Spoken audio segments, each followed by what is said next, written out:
Hindi namin akalain na ang simpleng panghihina at dugo sa ihi ay simula ng mas mabigat na problema. Kaya dinala na namin si Maymay sa vet. At ang resulta ng check-up ay nakakalungkot na balita. Samahan nyo kami guys at si Maymay sa journey na ito. Hello guys, ako nga pala si Jeff at kilala rin sa tawag na Balotsky. Simpleng tao pero may pangarap sa buhay. Ito naman ang maganda at masayahin kong asawa si Mucha. Mag-subscribe na kayo at samahan nyo kami sa aming adventure. Let's go! So ayun, hello guys, magandang araw nga pala sa inyo. Ngayon lang ulit tayo nakapag-video kasi medyo busy tayo nitong mga nakakarang araw. Tayo may extra sa kung saan para kahit pa paano tayo kumita at merong konting income.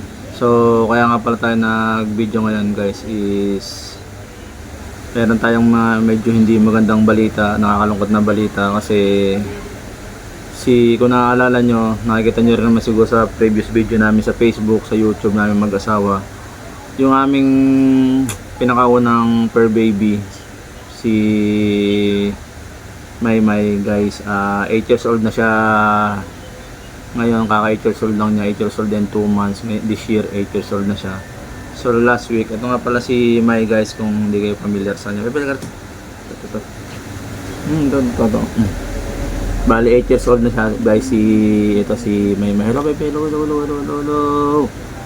So last week guys, or more than a week ago, napansin ng asawa ko na meron siyang para mga blood stain sa ihi o may mga kasamang medyo may kasamang dugo, pasintabi po sa mga kumakain.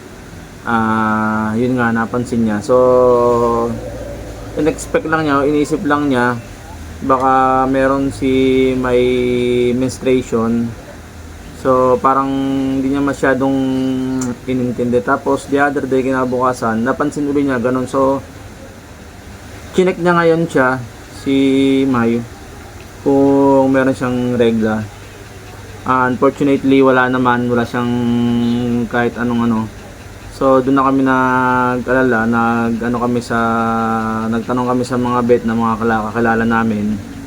Yun nga, sabi kailangan daw ipatest, na mag-run ng mga test para ma-check kung ano. Tapos kaya hindi rin kami nakakapagbukas ngayon ng tindahan, pangatlong araw na ngayon.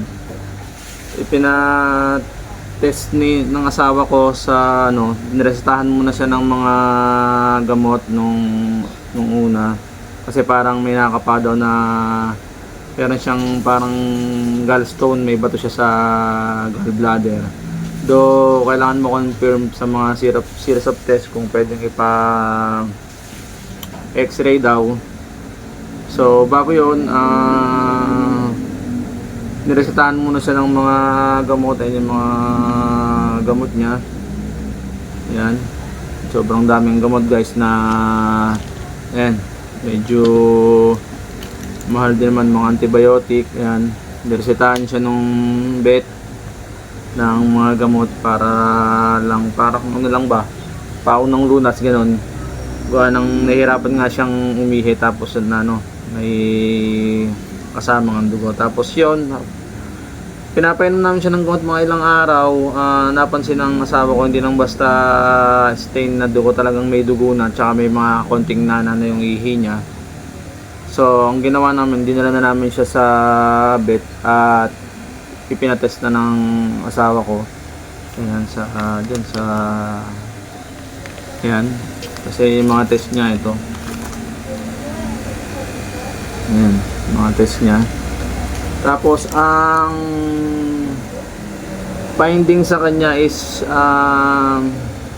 meron nga siyang bato sa bladder niya na medyo may kalakihan na rin ang parang gamani, parang ganun ang kailangan niya susunod is blood chem, CBC, tsaka urinalysis, which is masyadong talagang mahal. At ang problema kami mag-asawa sa gastusin, tsaka sa mga gamot pa lang niya talagang libo na rin. Mabuti nga kahit papano pinost ng asawa ko sa Facebook, may tumulong na mga kakilala, nagbigay ng pandagdag sa pampa-x-ray niya. So ngayon, nung second opinion namin doon sa yun nga, kaya pag after ng test doon sa mga kalala naming vet na isa, after nung x-ray, binakita namin din yung x-ray, sabi dapat daw may pa-schedule na siya for operation, maoperahan para matanggal yung So binigyan niya kami ng quotation kung magkano, which is around 25 to 30k na masyadong mabigat na hindi naman namin ma-afford. So kaya ayun, nag-post kami para baka sakali na makahingi kami ng tulong sa Facebook, kahit konting tulong, pambili mo ng gamutan at saka maipon namin, makakompleto namin yung pera na para sa surgery niya, sa operasyon niya, para matanggal na yung yung bato sa dala ng ihi niya. So yun lang guys, nakakalungkot lang kasi 8 years na namin kasama si May. So hopefully maitawid namin, may raos namin, mapa-operahan namin siya. Sa loob ng 8 years nakakalungkot na nagkasakit siya ng ganito, na medyo maedad na rin kasi si May, 8 years old na. Sa ngayon kailangan namin mapag-ipunan. Wala naman kami inaasahan mag-asawa kasi nga kung maalala nyo yung tindahan lang ang aming inaasahan. Minsan di pa kami nakakapagbukas pagka may ginagawa kami, mga busy sa pagpapacheck up sa kanya. So yun lang guys, in-update ko lang sa mga makakapanood, makakita, humingi kami kahit konting tulong o kahit ng prayers para sa fur baby namin na masurvive niya tong laban niya na to, tong battle niya na ngayon sa nangyayari sa kanya. Nakakalungkot isipin na sana magawa namin ng paraan kung ano man ang pinagdadaanan niya ngayon. Sa mga makakapanood guys, sa mga sumusuporta sa amin, kahit po isang subscribe, isang share at isang like, isang malaking bagay na po. Kung hindi man sa financial alam namin kasi mahirap ang buhay ngayon, kahit konting konting tulong lang sa pag-subscribe, sa pamamagitan ng pag-subscribe sa aming YouTube channel, pag-share, pag-like ng aming mga video, ganoon na rin po sa ating Facebook. Yun lang guys, malaking tulong ngayon. So i-update namin kayo sa mga susunod na araw kung mapa-schedule natin yung operation niya. Sana hopefully ipa-schedule na natin para hindi rin masyado kang sinaawaran ako sa kay May. Lang sa asawa ko, lagi siyang iyak na iyak gawa ng yun nga, ganun nga naging sitwasyon. May nagarta May, akit ka rito bebe May ito, sumunod. So ayun, yun itong mga gamot ni bebe, itong mga gamot mo. So ayun na guys, babay ka na sa kanila, babay na. Mamaya nga pala guys, is asama namin siya, nag-ala muna para mabawasan kahit pa paano ang stress. So yun lang guys, update namin kayo, sana mapa-operahan si So yun lang, bye bye. So pa-help po, pa-subscribe po sa YouTube channel ni Daddy, pa-share po, pa-follow po sa Facebook, pa-share po ng mga video. Bye bye. So yun lang guys, bye bye. So yun, good morning nga pala guys, kapit tayo guys. Yun, kaya nag-video ulit ako guys para continuation nung kahapon nga pala, yung naikwento ko sa inyo tungkol sa alaga namin si May. Kahapon guys, dumating na yung order namin na pagkain niya. Kasi sabi sa amin ng vet, recommend sa amin na si May daw hindi na pwedeng kumain ng mga ordinary na dog food. So nag-order kami sa online. Kahapon lang dumating. So nag-video ako ngayon para may pakita sa inyo. So ito siya guys.